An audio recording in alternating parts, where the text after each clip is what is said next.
Assalamualaikum warahmatullahi wabarakatuh. Waalaikumsalam. Waalaikumsalam warahmatullahi wabarakatuh.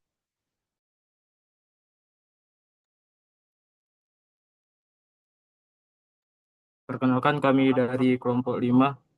Eh, Pada kesempatan kali ini kami akan mempresentasikan hasil diskusi kelompok kami yaitu tentang barang publik. Sebelum itu izinkan saya untuk memperkenalkan anggota kelompok saya terlebih dahulu yaitu ada Hafiz, Faris, Staufal, Naila, Amanda, Karin. Baiklah, ini adalah untuk daftar isinya, eh, materi yang akan kita bahas pada presentasi ini. Baiklah, untuk materi pertama tentang pengertian barang publik akan dijelaskan oleh saya sendiri. Barang publik adalah barang publik adalah barang atau jasa yang tidak bersaing atau konsumsi satu orang tidak membatasi ketersediaannya bagi orang lain dan tidak dapat dikecualikan atau tidak dibagi oleh individu manapun. Artinya, tidak ada seorang pun yang dikecualikan dari penggunaannya. Baiklah, untuk materi eksternalitas barang publik akan dijelaskan oleh Muhammad Hafiz Syaputra. Baik, eksternalitas barang publik. Barang publik sering menimbulkan eksternalitas, yaitu dampak yang dirasakan oleh pihak yang tidak secara langsung terlibat dalam konsumsi atau produksi barang tersebut. Eksternalitas ini bisa positif, seperti manfaat pendidikan bagi masyarakat, atau negatif, seperti kemacetan akibat infrastruktur jalan yang terbuka untuk semua orang. Saya kembalikan ke moderator.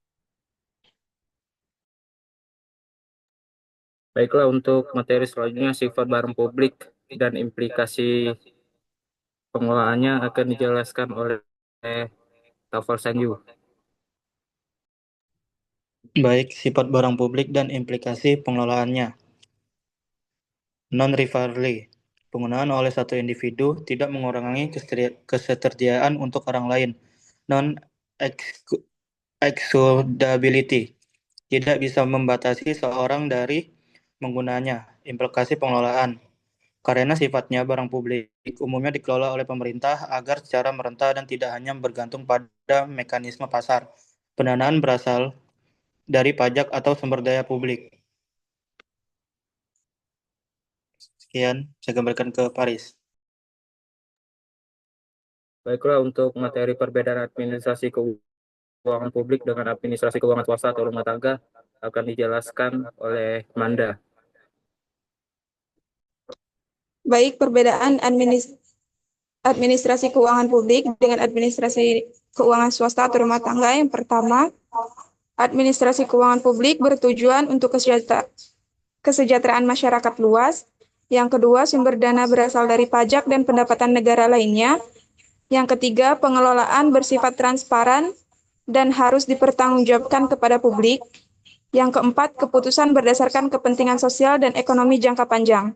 Sedangkan administrasi keuangan swasta atau rumah tangga, yang pertama bertujuan untuk keuntungan atau kesejahteraan individu atau keluarga. Yang kedua, sumber dana berasal dari pendapatan pribadi atau investasi. Yang ketiga, pengelolaan bersifat privat dan tidak harus dipublikasikan. Dan yang terakhir, keputusan berdasarkan kepentingan individu atau pemilik usaha. Selanjutnya materi tentang prinsip pengelolaan sumber daya sektor publik yang akan dijelaskan oleh Naila. Baik, prinsip pengelolaan sumber daya sektor publik yaitu efisiensi dalam penggunaan dana publik, transparansi dan akuntabilitas dalam pelaporan keuangan, dan keberlanjutan dalam penyediaan layanan masyarakat.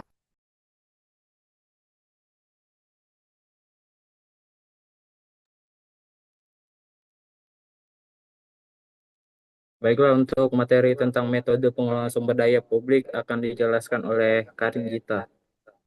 Baik, metode pengelolaan sumber daya publik itu yang pertama ada perencanaan dan penganggaran berbasis kebutuhan masyarakat, yang dimana metode ini memastikan bahwa perencanaan dan alokasi anggaran itu dilakukan berdasarkan kebutuhan real masyarakat.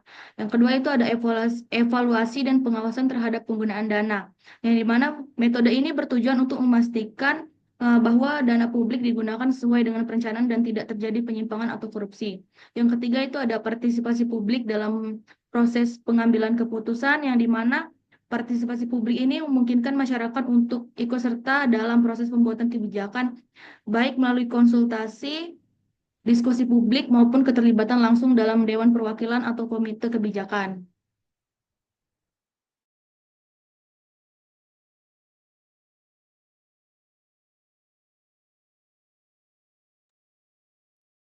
Baiklah, untuk kesimpulan dari materi ini adalah barang publik adalah barang atau jasa yang disediakan pemerintah untuk kepentingan bersama, yang bersifat non-rival dan non-eksklusif, seperti jalan raya dan keamanan. Eksternalitas barang publik bisa positif, seperti pendidikan, kesehatan, atau negatif seperti polusi, yang memerlukan regulasi untuk pengelolaan dampaknya. Karena sifatnya, pengelolaan barang publik membutuhkan dana dari pajak dan kebijakan fiskal untuk menghindari free rider. Administrasi keuangan publik berfokus pada pelayanan masyarakat dengan prinsip akuntabilitas dan transparansi, sedangkan keuangan swasta berorientasi profit dan efisiensi. Baiklah, sekian prestasi kelompok kami. Prakteknya kami terima kasih. Selanjutnya masuk ke tanya jawab.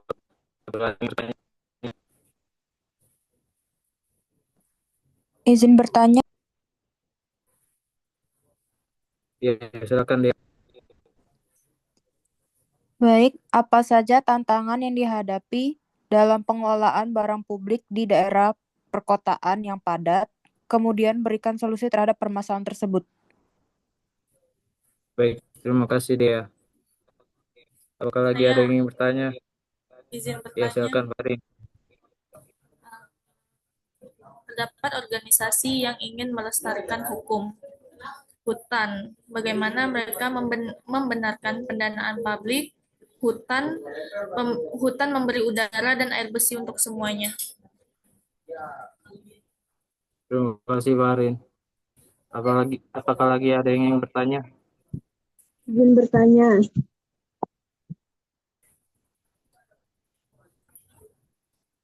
Yes, silakan.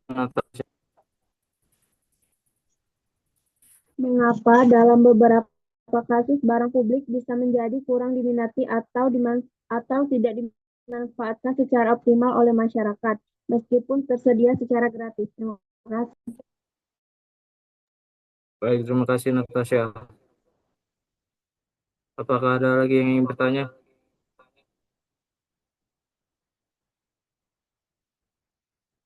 Ya, silakan Dava.